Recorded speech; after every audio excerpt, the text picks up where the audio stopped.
Did you know that there is one activity you can do every day to transform stress, build resilience, and train your brain to greater focus and happiness, and it takes just 10 minutes a day? Well, in this episode of Untapped, where I'm all about helping you find how to tap into your full potential and optimize your life and work, we are joined by the one and only Dr Elise Bialylew. She is a mindfulness expert and a doctor trained in psychiatry. She's also the author of The Happiness Plan and the Mindful in May global campaign that she has run ever since 2012. It's taught thousands of people from around the world the skills of mindfulness and meditation and raised funds to bring clean, safe drinking water to developing countries. In this episode, I love it. We delve right into how to do meditation, even if you're a complete newbie and only have a few minutes a day. But we also talk about all the benefits of meditation that continue to rock my world. And since the start of this year, I have meditated every single day using the Insights Timer app with guided meditation, bar 6 days total. So I'm pretty proud of myself. This is the best attempt I have made at incorporating meditation and mindfulness into my life, and it is making a profound difference. So I really encourage you to listen into this episode. Also, you can watch the full vlog interview if you'd like, and I will link to that in the show notes that you can find at nataliesisson.com/012 because it's episode 12 of the Untapped podcast. Now, make sure you dive into this, and if you would like to join Elise on her 5 days to mindfulness free challenge, you can head across to nataliesisson.com/mindful and the link will be there for you. Enjoy. Welcome to Untapped, a weekly podcast where you can learn, apply, and share how to go beyond your human potential to live your best possible life. Join me, Natalie Sisson, on my personal challenges and experiments, including training for triathlons, as well as my interviews with inspiring everyday people who've pushed through their own mental, physical, and entrepreneurial boundaries to reach their full potential. Welcome back to another episode of Untapped, where we're all about living up to your potential. And I am delighted and thrilled to be bringing you my friend, Dr Elise Bialylew today, who is just amazing and has taught me so much about meditation as just one factor that she is an expert in, but also just about how to live a beautiful, happy life, and also how to build a business around all these factors, which I think she's done an amazing job of. So we're going to dive into all that, but welcome, Elise. Thank you so much for having me. I'm really looking forward to chatting with you. We've got the Aussie and New Zealand contingent in the house today, which is pretty exciting as well. So if you would love to just share a little bit about your background, and then we'll dive into some juicy questions that I have for you, but just give the listeners and the watchers a little bit more of a taste of who you are. Well, to begin with, I am a mum. I have a 3-year-old daughter, and that sort of takes up quite a lot of my time. But before that, I was training as a doctor. I trained in psychiatry. I was drawn to that career because I was really fascinated for a long, long time, since as long as I can remember, about the mind and the brain and understanding how we can live our best life, essentially. So I went into psychiatry. However, as I moved through that training, I guess I didn't fully understand what the career entailed.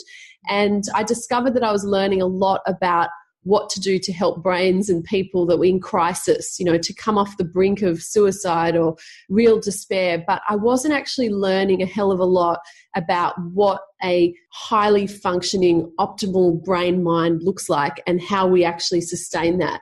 And so I went on a bit of an exploration. I was kind of living 2 lives at the time, going on different trainings, and I did get quite into meditation. This was something that I'd been introduced to by my mum, who was a psychologist. So I had a little bit of priming around it, but it wasn't really until later down the track where I started to experience my own sense of stuckness and not quite being in the right place, and also just dealing with the daily traumas that was sort of the bread and butter of being in psychiatry, that I stepped into meditation. And as I did, I got deeper and deeper into it, and being sort of someone who respects the science, discovering the science around meditation fueled my interest and passion. And then one thing led to another, and I sort of did this unexpected hop, left my career in psychiatry and actually started a global online meditation campaign called Mindful in May.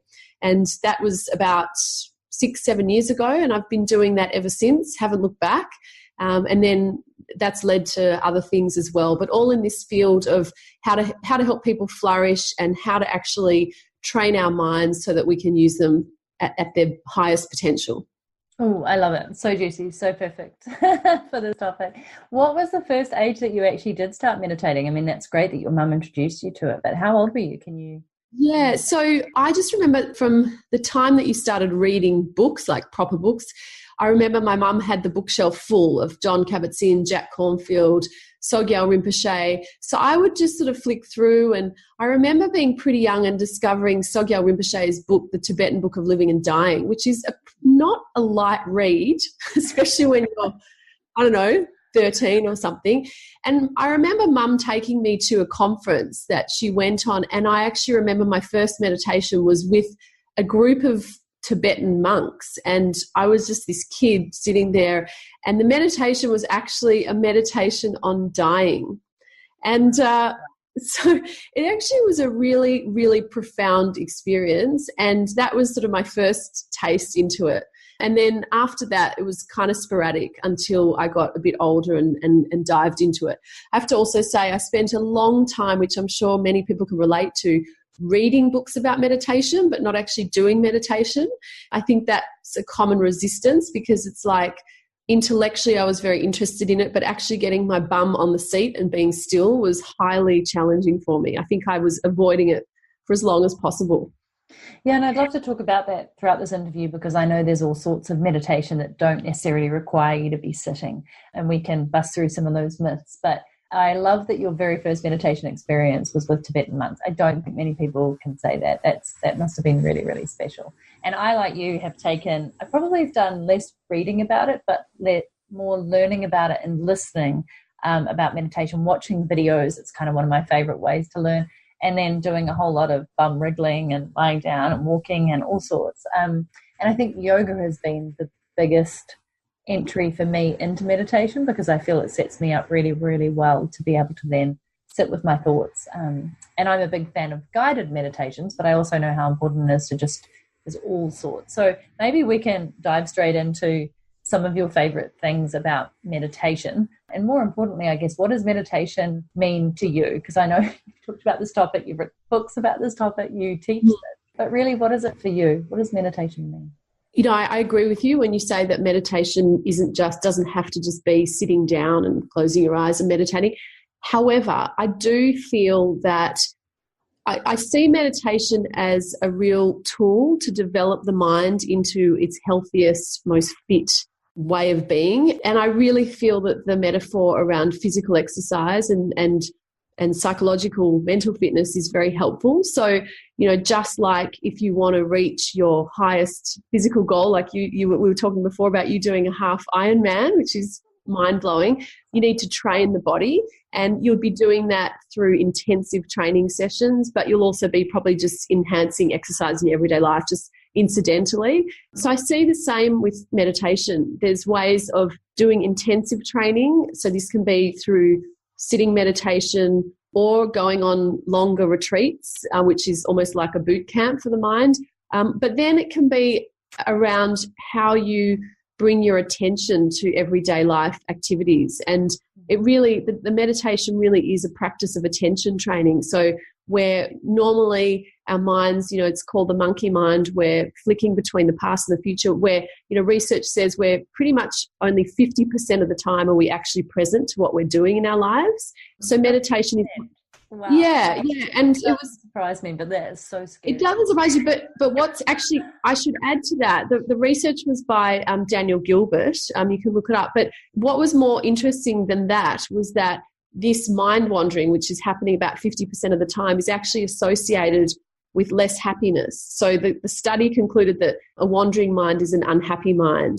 And so the very nature of wandering and the way that the mind does that, it tends to pull us into thinking that just isn't that helpful. So whether that's just ruminating on the past or getting stuck into to-do lists and just actually stressing us out. So coming back to your question, what is meditation? For me, it's a rigorous form of mental training, and it has, a very clear pathway. You're not just sitting there closing your eyes and relaxing and blissing out. It actually requires effort and discipline. And I think most excitingly, there's so much research that actually supports that this is transforming your brain, your body, right down to actually the level of your genes. So it's certainly, it's not a woo-wah kind of thing. It's pretty hardcore and rigorous, and certainly has very measurable effects.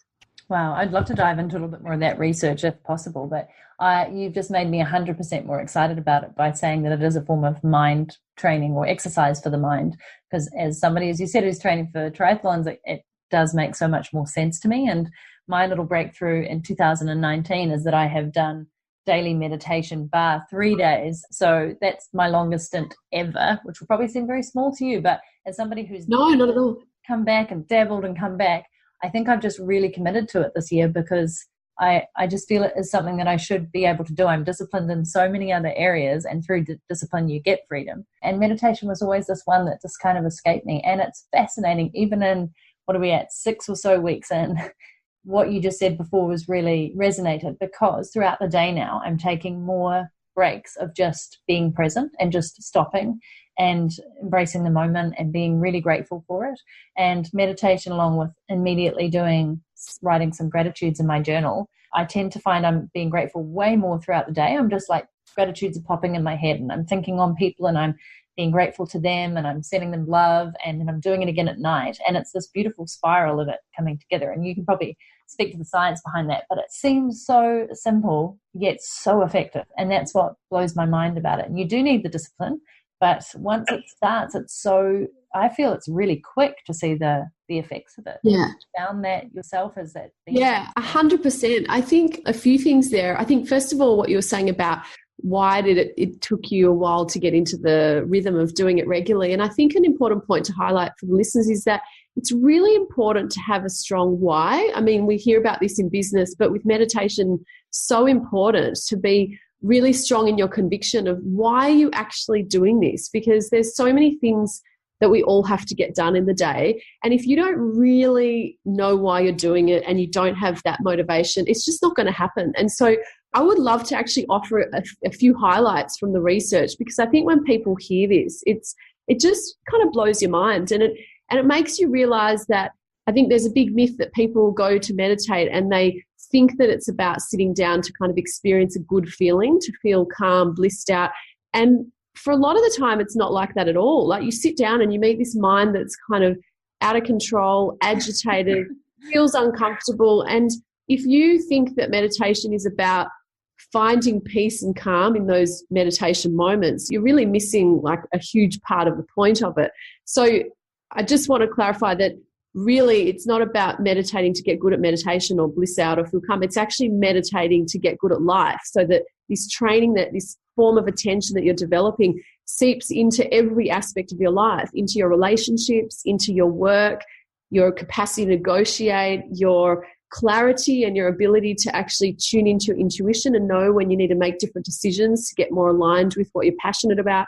So the research, so a couple of my favorite studies, there's literally thousands coming out each year. Okay. But I think, the fact that we know that if you do this practice regularly over a 2-month period, you're actually growing that part of the brain, the prefrontal cortex that we all have heard a lot about now, which is, the CEO of the brain. And that is really about the part of the brain that manages your attention and your focus, but actually more excitingly, your emotional regulation. So your ability to manage your own emotions, to actually sense your emotions when they come up, when anger is there, when fear or anxiety, and actually be a lot more skillful at calming yourself down when you're under pressure, not acting out of your emotions and sort of being on automatic pilot and just saying things that get you more in a pickle. So I think that's really they're 2 skills that we all need in life, like paying attention, because that's what learning's about, and managing our emotions, because that's what having successful relationships is about, being a good leader, all of those kind of aspects of our life. So that was one. Another one that blew my... Yeah, sure. Before you go on through, because thank you, that's the other thing that I've noticed is not only just more gratitude, presence and awareness and being very, very present in the moment, but absolutely around the emotions. Like, I'm a bit more of a fiery person, But I've just noticed even in the last 6 weeks, or even since I started doing meditation, even if it wasn't consistent, just how much better and more able I was to manage anything that came my way. So even just driving in the car, I'd be like, thank you for cutting me off, or, just things that used to really get me. I just have a little bit more space before I'd say anything or let anything out. And I just found that was amazing. Like I was like, really, really noticed it. Yeah, I think another emotion for me, and I think that would be relevant to your listeners on the theme of, living your greatest potential. If you want to live your greatest potential, it's going to mean that you have to experience fear, because you're going to have to push your boundaries and do things that are out of your comfort zone. And I've found, I think meditation is a really powerful tool to help you navigate fear and manage the discomfort of fear and be more courageous. So whether that's, just taking more risks, more healthy risks, whether it's public speaking, whatever it is that makes you feel uncomfortable, just having this as a tool, for me personally, has been really helpful. So lots of different emotions that it helps there. And I think when you think about it as a human being, emotions are really everything. That's what makes us make certain decisions. So having more skill around your emotions is only a good thing. Yeah, absolutely. All right, cool. Back to the next thing that you said blew your mind, or the next piece of research. Oh, the next piece of research. Yeah. So as part of Mindfully Made, the program that I run, which is essentially a 1-month program where I bring together the world's leaders in this space. So one year I interviewed Richie Davidson, who is one of the world's leading researchers around meditation and the brain. And he shared some research, I think it was from a few years ago, whereby they monitored people who were meditating for about 6 hours. Okay, so that's a long time. It's not the average time most of us, but it was sort of in the context of a retreat. So over a day of intensive meditation. And they took blood tests, and they actually discovered that the gene expression. So we know that we're not, there are some genes that are hereditary and inherited and they're on and off, but there's a whole lot of genes that have almost like a volume dial, and depending on the environmental factors or our lifestyle factors, whether that's stress, exercise, sleep, nutrition, these genes get turned on and off. So one of these genes codes for inflammation in the body, and we know that so many different chronic illnesses have an underpinning of high inflammation in the body. So over this day of meditation, they found that the genes that were coding for inflammation were actually switched down, turned down. So the level of inflammation in the body was reduced. And that was just through one day of meditation. So again, most people are not going to go on retreats, that they're not going to do 6 hours, but that just suggests that this practice, it's pretty fascinating that this practice, which you're just doing with your mind, you're sitting there and you're just doing something with your mind, yet through the mind-body connection, something pretty profound is going on that is supporting significant well-being. So, and as he said, that's only sort of the beginning. So it's a really exciting time to be getting into this, because although there is a lot of research, there's still so much more that we don't know. And there's just sort of like tip of the iceberg suggestions about how powerful this is. Yeah, I think that makes so much more sense when I think about doing the body scan meditation, which is just, as you know, very simple, starting from the head or wherever and going down through your entire body and just seeing where it's at and checking in with it. And the very act of paying that much attention to your body in sort of just a quiet space and just checking in, and you're not asking it to do anything, is amazing. And so it doesn't surprise me that we have the power within our mind to calm or excite centers of our body or parts of our body, or be able to heal ourselves from within just by paying attention and sending those signals. There obviously absolutely has to be something there. I'm not a doctor. Yeah. Doctor here. Yeah, absolutely.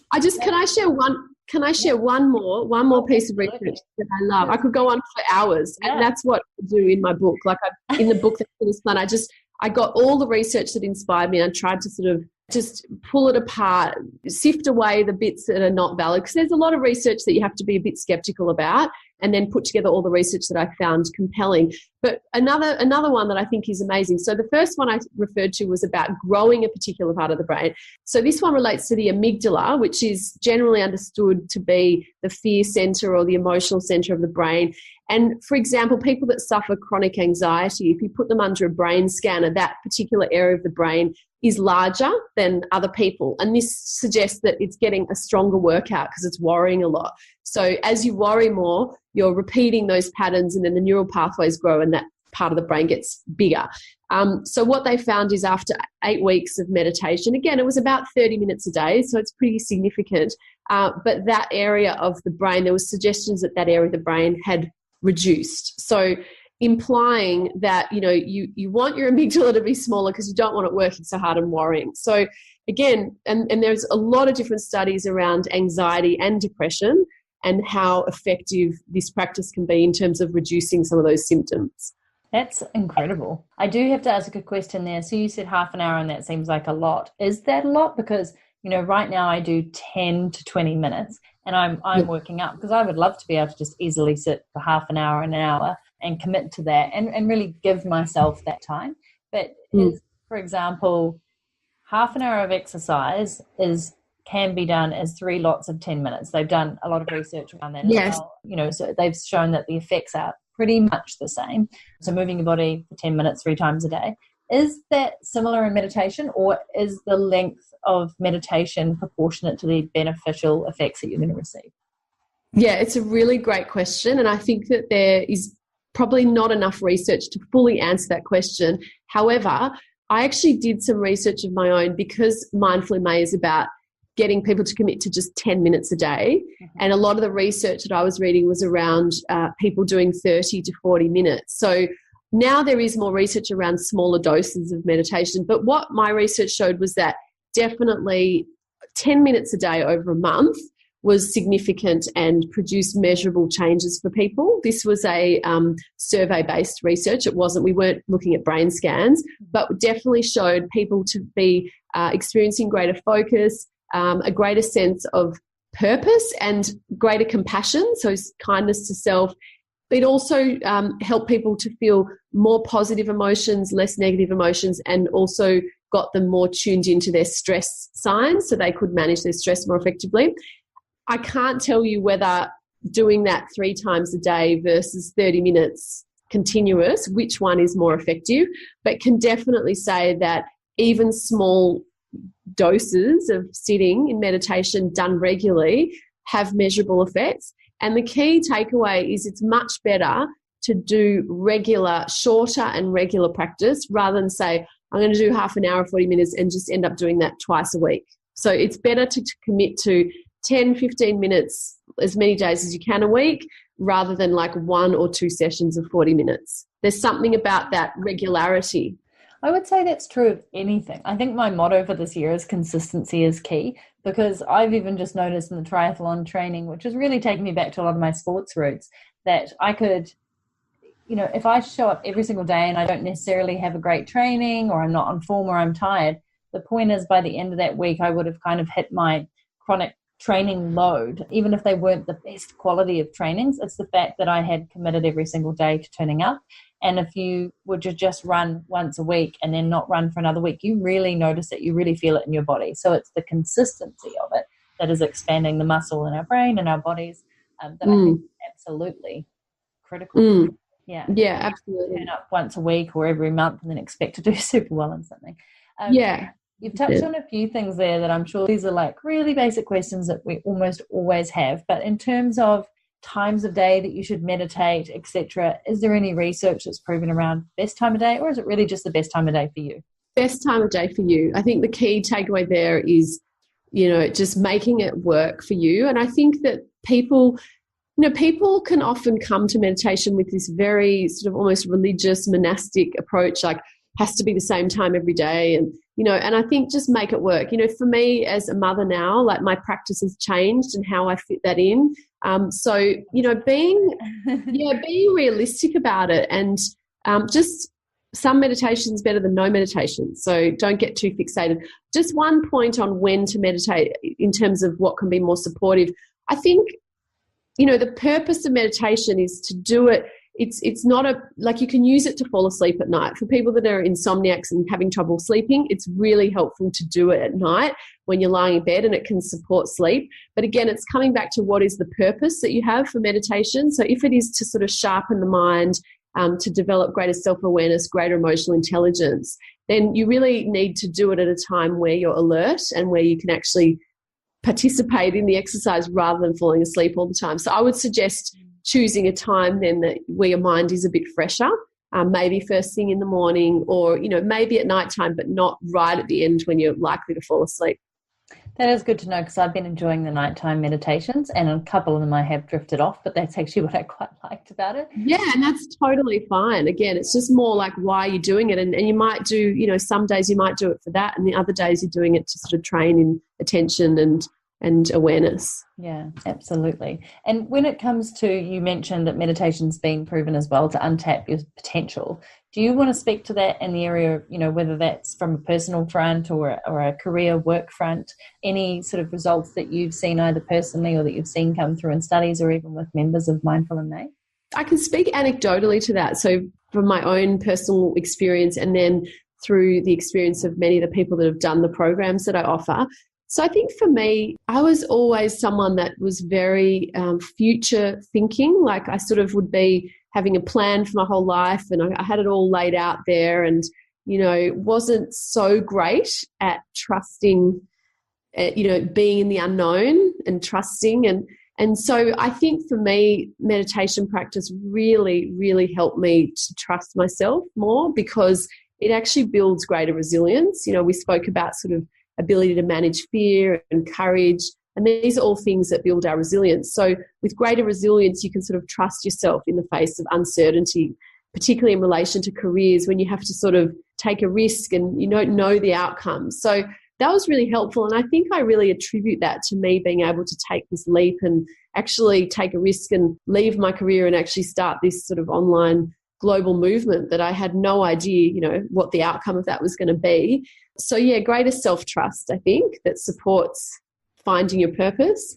And I think I've definitely seen, so Mindful in May runs for a month. And then after that, I have a follow-on program, and I support people it's sort of an ongoing thing. And some people have been in that process for about 2 years now. And there are a significant amount of people in there who've actually had really big changes. So they started off and they were kind of feeling a bit stuck in their workplace and a bit dissatisfied.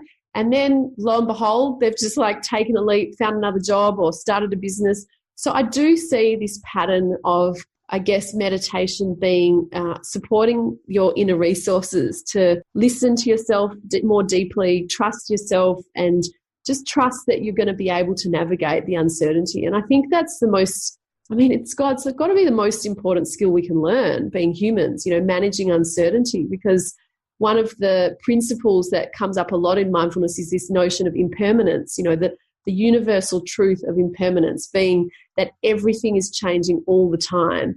And as humans, a lot of our suffering comes because we're trying to hang on to something when actually by nature it's changing and it causes pain. And so I think meditation helps you to flow with the rhythm of life, which is more, it's changing all the time. Yeah, it's beautifully put. Thank you. And it makes so much sense. The lovely phrase of the only constant in life is change is really one that I think I got taught by my father when I was really young. And I've embraced change so much, but I know when I speak to people, it's the last thing they want in their life. And I'm like, well, it's coming at you whether you want it or not. So as you say, meditation can help us be more present to that. And by being in the present moment, I feel change is much easier to cope with, because if you just look from now to where you're going to be, that change can be scary. Autonomous cars and, AI taking over so many of our roles. But if you're just here in the present, you get to see that change more incrementally and deal with it and be okay with it. And as you said, build that resilience or even the opportunities to embrace it. So it reminds me, so Pema Chodron, who you probably know of, that she's a very well-known meditation teacher. I recommend her books to all the listeners. She talks about a beautiful phrase called discomfort resilience. And she says, meditation is really a training in learning how to stay, and it's learning. And that's where it comes back to what I was saying about when you sit in meditation. For people that are beginners, they sit and then they confront this crazy, agitated mind and they think, oh my God, I'm failing at this. It doesn't feel good at all. When actually the practice is about learning to stay with whatever is, because that's how things are in this moment. And there's a lot of things in our life that we can't control. Obviously, if there's something unpleasant and difficult and we can control it, then yeah, great, make a change. But, you know, if you're waiting for a medical test, if you're about to walk into a job interview and you're absolutely anxious as hell, like learning to stay in that emotion and not be thrown off your out of balance is really what meditation offers. And she calls this discomfort resilience. So it's almost like when you do meditation, if it is difficult and you can just stay present in that period of meditation, you're doing a great job. Like that's actually, you're developing your resilience muscle right there.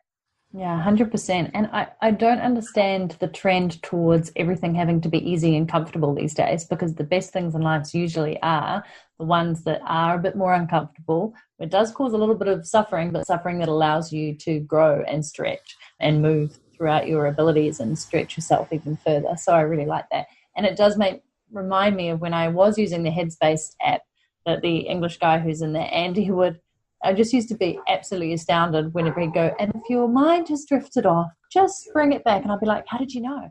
And then he'd say a minute later and I'd be like, how did he know again? And then I just got really curious about how my mind was constantly drifting. And then I got really curious about bringing it back. Sorry if you can hear the dogs in the background.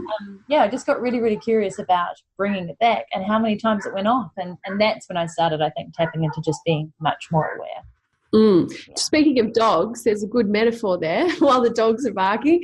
So yeah, the metaphor which I love when we're talking about in meditation, that's what we're doing. You know, the mind by its nature is going to wander off over and over again. That's just what it does. That's what everyone's mind does. And they talk about in the traditional ancient teachings, they have a metaphor of training the puppy.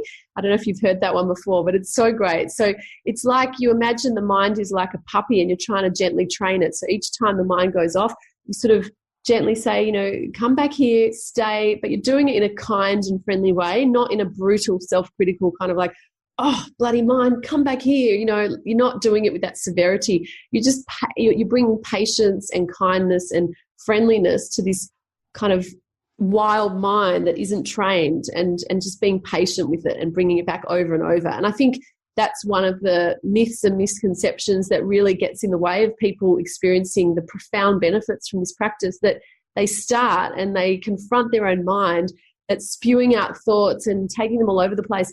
And they genuinely think there's something wrong with them. You know, they really think that there is something fundamentally wrong with me. Other people meditate and they're just still and peaceful, and I sit down and it's chaos in here. But I just want to reassure people that it's chaos. It is chaos in there, and that's the whole point. You meet the chaos of your mind and you start to train it with patience and kindness. Yeah. Absolutely. And I just envisaged Angel, who's still a puppy. She's a year, but you can see her mind, just like her attention span is quite short. She's very smart, but she'll be like, So that does actually make a lot of sense. Just super cute. Let's strike forward to now talking about how you built this business and why you left your career. I mean, that must have been pretty crazy at that time as a psychiatrist to go, actually, I think there's something that I need to be doing that's bigger and scaling to meet more people and making a real impact. So what was the instigator for you making that decision? Sometimes from the outside, things can look like they're a dramatic, sudden, courageous jump.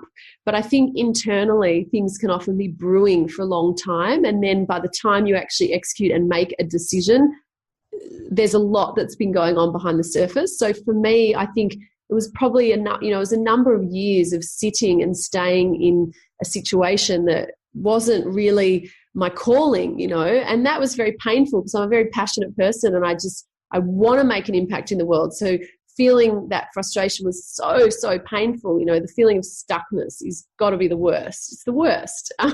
So for me, it was like I just had this intuition that going deeper and going on these retreats, which I went on, was really going to help me to just look inside and listen and be still and hear, and hear just trust myself more. So I did that for myself. And then through that, the power of that was so profound. And what I was learning was so rich. And I sort of was then coming back to work and I just wasn't as fulfilled. I'd found my thing. So it really there was this moment where I was sitting in meditation one day. It was after my training exams or final exams. I was like this far from finishing.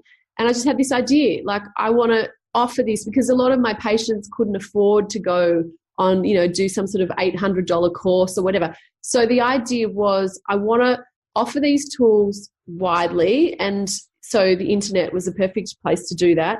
I want to use my scientific background to kind of reach people that might be skeptical about this, because I'm so convinced by this science. And I want to do this for a good cause, because I've always been sort of quite a humanitarian. So it was like bringing meditation and fundraising together. So the idea is people join and they commit to 10 minutes a day and they dedicate their practice to something greater than themselves, which is raising money to bring clean water to those in need.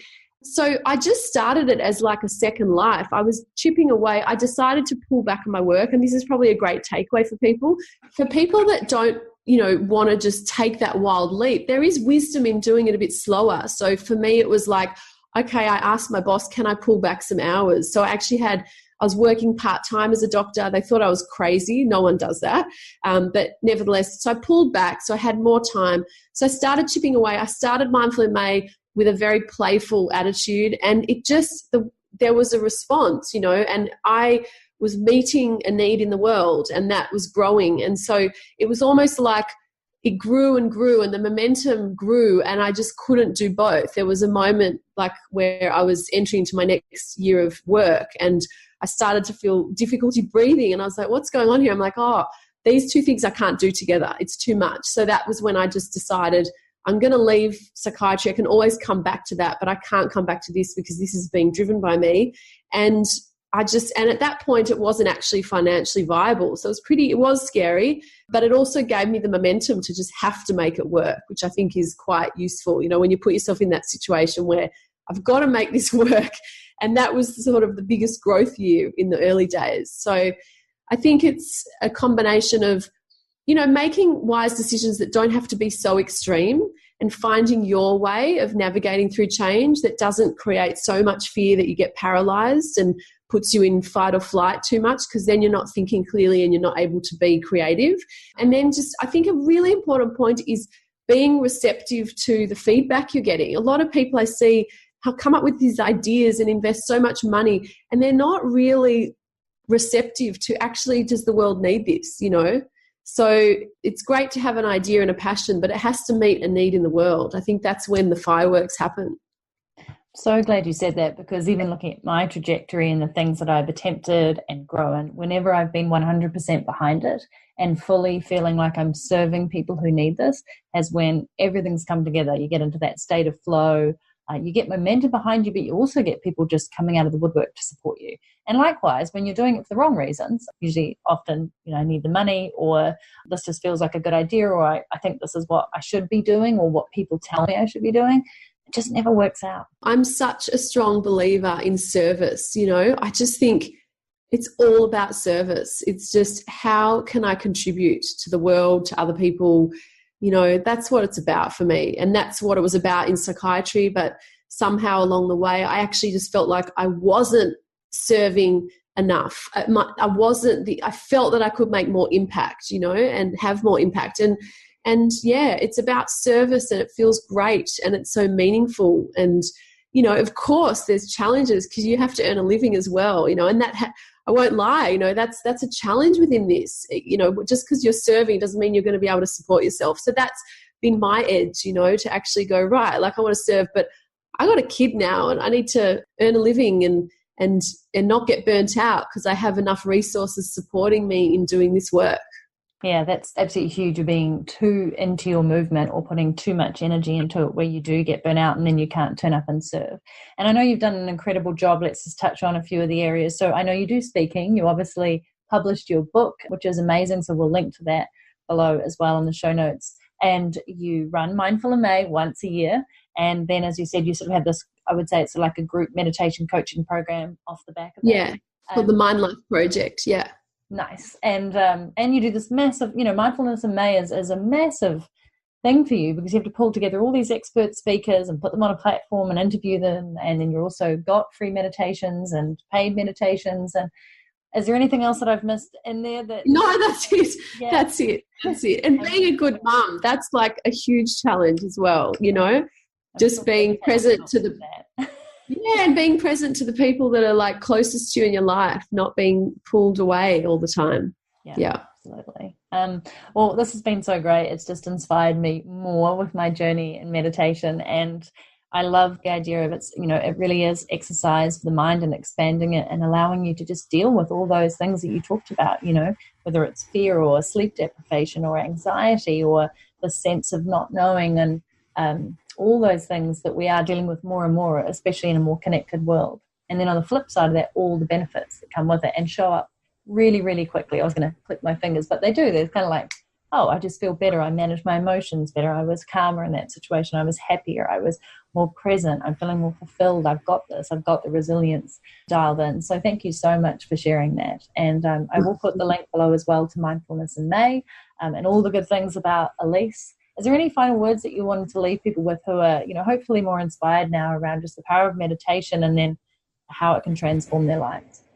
Yeah, I do. I'd like to just say that if there's anyone listening who is sort of just getting into it or maybe has done it and feeling frustrated that why can't I have a habit, why isn't it regular for me? I want to challenge you to actually commit to 1 minute a day. Just set your timer for 1 minute a day and see if you can do that for a week and then see if you can do it for another week. Because BJ Fogg, who I'm sure you're well aware of, he's the Stanford professor in behavior change. He was also one of the experts in Mindful MA a few years ago. He's an expert in habit formation, and he talks about if you want to start a habit, start it at the smallest possible commitment. So he even suggests do something that's going to take less than 30 seconds. So you might even do meditation for 30 seconds a day and grow the habit from there rather than starting with too much and then feeling that you've let yourself down. So that's one tip. The second thing is that, we're all human. I don't care who you speak to, however good they are at making habits, they're going to fall off track sometimes. You get sick, your kid gets sick, you're stressed, whatever. Don't throw the baby out with the bathwater with meditation. So if you fall off and you've lost touch with it for like a month, a year, whatever, doesn't matter, just come back to it without guilt, without self-criticism. That has been the greatest revelation. And I think the people that I've taught have found that so helpful in just not giving up and actually coming back.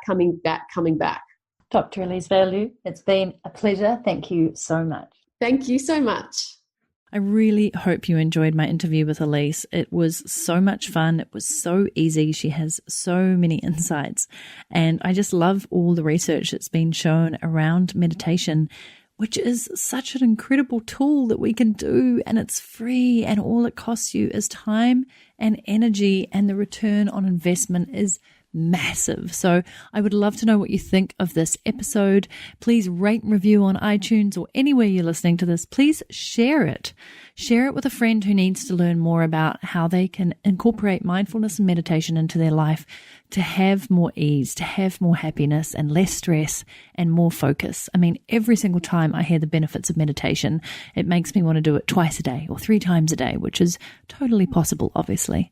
And don't forget to check out her 5 Days Till Mindfulness Challenge, or depending on when you're listening to this, it might already be Mindful in May. So if you head to nataliesisson.com/mindful, MINDFUL, you will be able to come across and go to either of those events. I will update the link accordingly. And please do check out Elise's work. All the show notes are over at nataliesisson.com/012. Thanks for tuning in to another episode of Untapped, where we're all about helping you tap into your potential and optimizing your life and work for the better.